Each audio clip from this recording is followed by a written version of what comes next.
آج بھی جس کا دل نرم ہو، دل میں کچھ پاکیزگی ہو، آپ دیکھیں جب امام صاحب تلاوت کرتے ہیں، کوئی اچھے قاری صاحب تلاوت کرنے والے مل جائیں، قرآن سمجھ نہیں آتا مگر آنسو نکلنا شروع ہو جاتے ہیں، دل لرزنا شروع ہو جاتا ہے۔ رحمت کی باتیں ہوں، کبھی کبھی سورہ رحمان سنتے ہیں، حالانکہ ہر آیت کا مطلب سمجھ نہیں آتا، مگر جب فَبِأَيِّ آلَاءِ رَبِّكُمَا تُكَذِّبَانِ کانوں سے ٹکراتا ہے تو اللہ کی رحمت کا تصور بن جاتا ہے۔ اللہ اکبر، کبھی آنسو بہ رہے ہوتے ہیں، کبھی اپنے گناہ یاد آتے ہیں۔ ارے کون سی کتاب ہے دنیا میں ایسی کہ جو سمجھ نہیں آتی مگر دل پر اثر کرتی ہے، جو دل سے کنیکٹ ہو جاتی ہے؟ میں نے کئی بار بیانات میں یہ بات کی ہے کہ دنیا میں بہت ساری کتابیں آپ نے پڑھی ہوں گی، کئی لوگ بڑے شوقین ہوتے ہیں کتابوں کے، گھر میں لائبریری ہوتی ہے، کتابیں رکھتے ہیں، اچھی بات ہے، کتابیں اچھی کتابیں پڑھنی چاہیے، مگر آپ کی جو فیوریٹ کتاب ہو، بتائیں نا کتنی بار پڑھ لیں گے آپ کہیں گے میں 2 بار پڑھ چکا ہوں اس کتاب، بہت پسند ہے 3 بار۔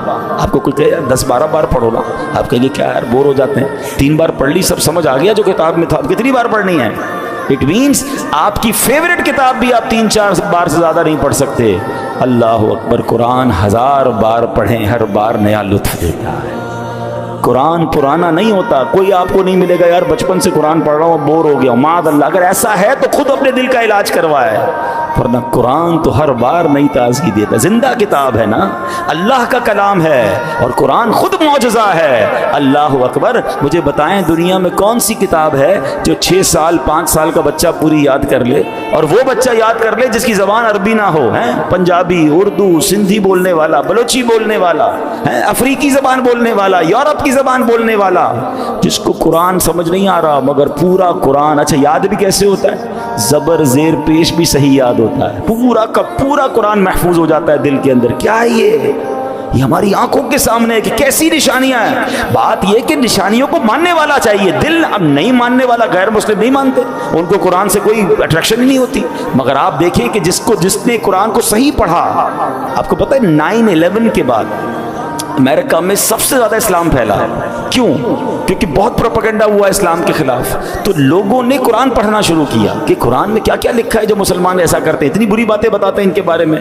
تو ریسرچ جن لوگوں نے قرآن پہ کرنا شروع کی، قرآن نے ان کے دل پر اثر کرنا شروع کر دیا، لوگ کلمہ پڑھتے گئے، اسلام قبول کرتے گئے، اور ایسا ہی ہوتا تھا کہ اسلام کی نیگیٹیوٹی کو تلاش کرنے جو لوگ نکلتے تھے وہ کلمہ پڑھ کر مسلمان ہو جاتے۔ ایسا ہی ایک واقعہ مجھے یاد آیا کہ نبی پاک علیہ السلام کی شان ایسی ہے کہ قرآن میں بھی کوئی عیب نہیں ڈھونڈ سکتا، اور نبی پاک علیہ السلام میں بھی کوئی عیب نہیں ڈھونڈ سکتا۔ اللہ نے ایسے سچے نبی عطا فرمائے، ایسے کامل نبی عطا فرمائے، سبحان اللہ۔ اعلیٰ حضرت تو کہتے ہیں عیب تو چھوڑو، عیب کا گمان بھی کوئی نہیں کر سکتا، وہ کمال حسن حضور ہے کہ گمان نقص جہاں نہیں، یہی پھول خار سے دور ہے، یہی شمع ہے کہ دھواں نہیں۔ یعنی یہ ایک ایسے آقا ہیں جن میں نقص تو چھوڑو، نقص کا گمان بھی کوئی نہیں کر سکتا۔